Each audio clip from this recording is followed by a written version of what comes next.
మీ అభిరుచికి తగ్గ సరికొత్త డిజైన్స్ తో వస్తుంది మర్రి గోల్డెన్ డైమండ్స్. ఏప్రిల్ 12న విక్టరీ వెంకటేష్ గారి చేతుల మీదుగా గొప్ప ప్రారంభం.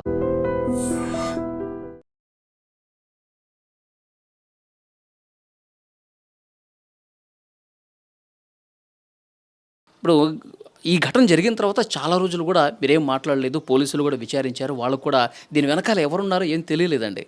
కానీ ఇప్పుడు మీకు ఎందుకు అనుమానం వస్తుంది? వాళ్ళే మీ అత్త, మీ బావమరిది, ఆ కుటుంబం చేసి ఉంటారని చెప్పి అనుమానం మీకు ఎందుకు కలుగుతుంది?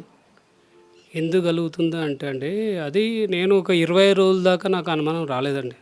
25 డేస్ దాకా రాలేదు. ఎందుకంటే చావు అంటే అదంతా కార్యక్రమాలు అయిపోయిన తర్వాత కాశీకి వెళ్ళాము, వచ్చాము. వచ్చిన తర్వాత నా చెంగచెర్ల హౌస్లో నేను వచ్చినప్పుడు ఒక 2 డేస్ దాకా నేను ఎవరితోటి ఏం మాట్లాడలేదండి. ఆ 25th డే అంటే ఇక 20 రోజులు అయిపోయిన తర్వాత మా అత్తయ్యని కూర్చోబెట్టుకున్నాను. కూర్చోబెట్టి, అమ్మ నువ్వు డాక్యుమెంట్ తీసుకెళ్ళావు కదా, ఆ డాక్యుమెంట్స్ తీసుకురా, డాక్యుమెంట్ తీసుకునిరా, నేను లీగల్గా అప్లై చేసుకోవాలి అన్నాను. ఏం డాక్యుమెంట్స్ అండి అవి? అవి మా ఇల్లు పత్రాలు, బయట ఓపెన్ ప్లాట్స్ ఉన్నాయండి. నారపల్లి అంటే ఇదే ఇల్లు ఇది లోన్లో ఉంది. ఈ పత్రాలు అంటే దీంట్లో సీసీ కాపీస్ కూడా ఉన్నాయి. తర్వాత గట్కేసలో ఒక ప్లాట్, ఓపెన్ ప్లాటు, చౌటుపల్లి ఒక ఓపెన్ ప్లాటు, దత్తాయిగూడెంలో ఒక ఓపెన్ ప్లాటు, నారపల్లిలో ఒక ఇల్లు కన్స్ట్రక్షన్ చేస్తున్నామండి కొత్తది పాప కోసం. అవి డాక్యుమెంట్ ఇయ్యమ్మా, నేను లీగల్ ఇయర్గా. ఆ డాక్యుమెంట్ ఇదే ఇంట్లో ఉండేనా అంతకుముందు? ఇదే ఇంట్లో ఉండేది. అది ఎట్లా తీసుకపోయింది కూడా నేను చెప్తాను. నేను డాక్యుమెంట్లు ఇవ్వమని అడిగాను. ఆమె ఏమన్నదంటే, డాక్యుమెంట్లు నువ్వు నేను పోయి మీ బొమ్మడితోటి సెటిల్మెంట్ చేసుకోవాలన్నది. సెటిల్మెంట్ ఏందమ్మా అని అడిగా. అంటే 70 లక్షలు మీ బొమ్మడికి ఇస్తే నీకు ఇవి పేపర్స్ అన్నీ ఇస్తాడంట, లేకపోతే ఏడంట అన్నాడు. నాకేం అర్థం కాలే, ఎందుకంటే 18 ఏళ్ళు వాళ్ళతోటి మంచిగా కలిసి ఉన్నాం మేము అందరం. 20 రోజుల దాకా నాకేం అర్థం కాలే. ఏంది ఇలా మీ బామ్మర్దితో సెటిల్మెంట్ చేసుకోవాలని మీ అత్త ఎప్పుడు చెప్పారు మీకు? 25 డేస్ తర్వాత, అంటే చనిపోయిన తర్వాత 25 డేస్ తర్వాత మా ఇంటికి వచ్చాను కదా ఇక్కడికి వచ్చినప్పుడు ఆమెనే కూర్చోబెట్టి అడిగాను నేను. కూర్చోబెట్టి, అమ్మ ఇప్పుడు డాక్యుమెంట్ అనేది తీసుకెళ్లారు కదా మీరు, ఆ డాక్యుమెంట్ ఇస్తే నేను లీగల్ ఇయర్గా అప్లై చేసుకుంటాను అంటే, లేదు మీ బొమ్మడి దగ్గర మన ఇద్దరం పోయి మాట్లాడి సెటిల్మెంట్ చేసుకుని వద్దామన్నది. సెటిల్మెంట్ ఏంటి సెటిల్మెంట్ అమ్మా, నాకు అర్థమవుతలేదు, సెటిల్మెంట్ అంటే ఏంది అని అన్నాను. మీ బొమ్మడికి ఒక 70 లక్షలు కావాలంట, 70 లక్షలు ఇస్తే నేను పేపర్లు ఇస్తాడంట. నేను అన్నాను, అమ్మ నువ్వే తీసుకెళ్ళావు కదా ఇంట్లోకి వెళ్ళి, నేను బొమ్మడికి ఇవ్వలేదు కదా, నువ్వు తీసుకుపోయినా కాబట్టి నువ్వు నాకు తెచ్చి అది ఇయ్యాడంట, 70 లక్షలు ఇస్తేనే ఇస్తాడంట అన్న. సరే అమ్మా, ఓకే. అంటే ఈ ఇల్లు, ఆ ఓపెన్ ప్లాట్స్, ఆస్తులకు సంబంధించి మీ బామ్మర్దికి అసలు ఏంటి సంబంధం? ఏం లేదు. ఇప్పుడు మా భార్య చనిపోయింది కదా, ఎంత దొరికితే అంత లాక్కోవాలి. ఇప్పుడు నేను ఒక్కనే ఉన్నా కదా, ఇళ్ళకెళ్ళి 50% లాగాలి అతను. ఆయన ప్లానింగ్, వాళ్ళ అమ్మ ప్లానింగ్. దాన్ని బట్టి వాళ్ళు అన్నప్పుడు నేను సైలెంట్ అయిపోయినా. ఓకే అమ్మ ఉంచుకోండి, నాకున్న టెన్షన్ ఇప్పుడే 20 రోజులు అవుతుంది, నా టెన్షన్లో ఉన్నాను, నాకేం చేయాలో అర్థమవుతుంది, నా పిల్లలు భార్య పోగొట్టుకొని నా బాధలు ఉన్నాను, మీరేమో ఇట్లా మాట్లాడుతున్నావు అన్నాను. సైలెంట్గా 10 మినిట్స్ అట్లే ఉన్నాను, షాక్లో ఉన్నాను, ఏంది ఇలా మాట్లాడరని. మళ్ళీ 10 మినిట్స్ తర్వాత ఆమె అన్నది, నువ్వు చనిపోతే ఈ ఆస్తులన్నీ ఎవరికి అన్నది. అరే ఏం మాట్లాడుతుంది ఈమె? నేను ఒక క్షణం ఆగి, అమ్మ నేను బతికే ఉన్నా కదా, చచ్చిపోలే కదా ఇంతవరకు. మీరు ఈ మాట అడిగినందుకు నాకైతే ఆలోచన లేదు. మీరు అడిగారు చచ్చిపోయినాక ఊరికి ఇస్తామని. ఒకవేళ నేను సపోజ్ చచ్చిపోయి ఉంటే నా తల్లిదండ్రులు ఉన్నారు, 50% వాళ్ళకి రాస్తాను, ఇంకా 50% ఏ అనాథాశ్రమం కన్నా రాస్తాను, కానీ ఎవరికైతే ఇయ్యను అని చెప్పాను. చెప్పగానే కోపంగా రూమ్లోకి వెళ్ళిపోయింది. సరే అప్పుడు అనిపించింది అసలు ఏం జరగవచ్చు.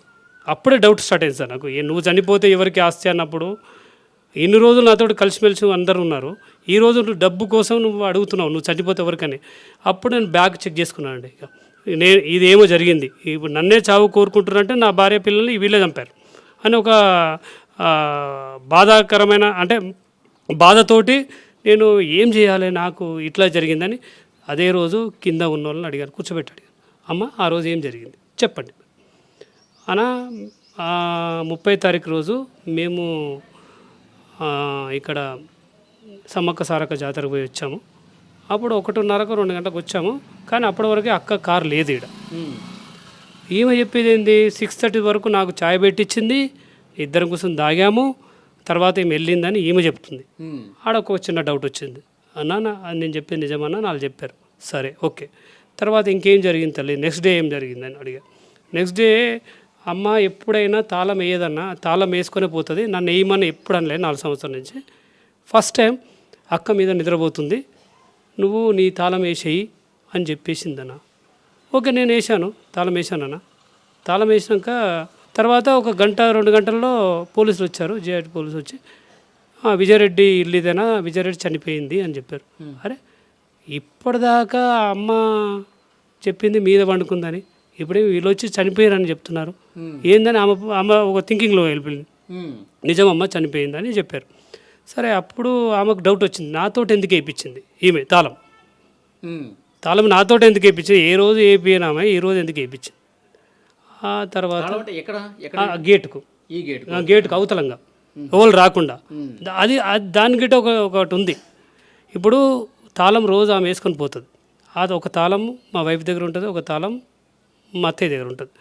ఆ తాళం గిట్ట రైల్వే పోలీస్ వాళ్ళకి ఏదైనా దొరికిందేమో అనుకొని ఈమె వేరే వాళ్ళు తాళం వేయించింది. వేరే తాళం వేసే ఓపెన్ కాదు కదా,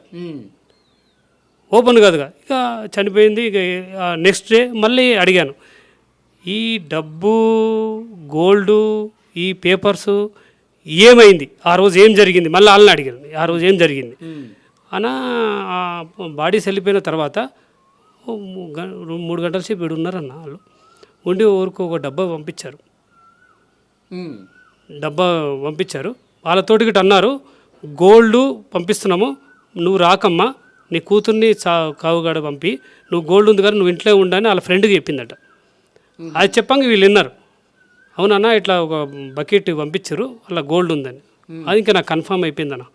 ఎందుకంటే వీళ్ళు 3 గంటల సేపు వీడు ఉండి ఈ డబ్బు గోల్డ్ అన్నీ చదివారు. మళ్ళీ వాళ్ళకి చెప్పారు, నువ్వు రేపు రాకు, నువ్వు గోల్డ్ ఉంది ఇంట్లో ఉండు, నీ కూతురు పంపి. వాళ్ళ కూతురు తీసుకువెళ్ళింది, తల్లి ఇన్నే ఉండు కూతురు పంపిమని చెప్పింది. ఆడికొచ్చింది కూతురు. ఓకే నాకు ఇదంతా తెలిసిన తర్వాత నేను మళ్ళీ ఆ అమ్మాయికి ఫోన్ చేసి అమ్మా సిస్టర్ ఆ రోజు ఎవరితో అయితే ఈ గోల్డ్ ఎన్ని పంపించారో ఆమెకే మీరు ఫోన్ చేశాను. సిస్టర్ అన్న చెప్పన్నా అంటే, ఆ రోజు నువ్వు గోల్డ్ తీసుకెళ్ళావారా అంటే, తీసుకెళ్ళానన్న, గోల్డ్ అయితే తీసుకెళ్ళాను, ఆ రోజు డబ్బులు పెట్టించింది గోల్డ్ తీసుకెళ్ళి మీరు కాశీ వచ్చినాక ఇచ్చేసానన్న. అంటే ఏముందిరా అంటే తాళం వేసి ఉందన్న, దానికి ఆ డబ్బాకు తాళం వేసి ఉంది, అలా లోపల ఎంత ఉందో నాకు తెలియదన్న, కానీ అయితే నాకైతే ఇచ్చింది, నేను ఇచ్చేసాను. ఆడ క్లారిటీ వచ్చేసిందన్న.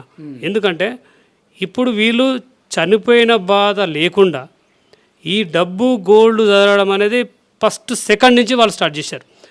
వాళ్ళు ఇంట్లోకి వెళ్ళి బయటికి వెళ్తేప్పుడు లాకేపించింది, ఎవరు రాకుండా. ఈడ కింద బాడీస్ ఉన్నప్పుడు లోపలికి ఎక్కకుండా ఆ మెట్ల మీదనే కూర్చుంది, ఎవరిని పోకుండా. అంటే వీళ్ళు ప్రీ ప్లాన్లోనే ఉన్నారు.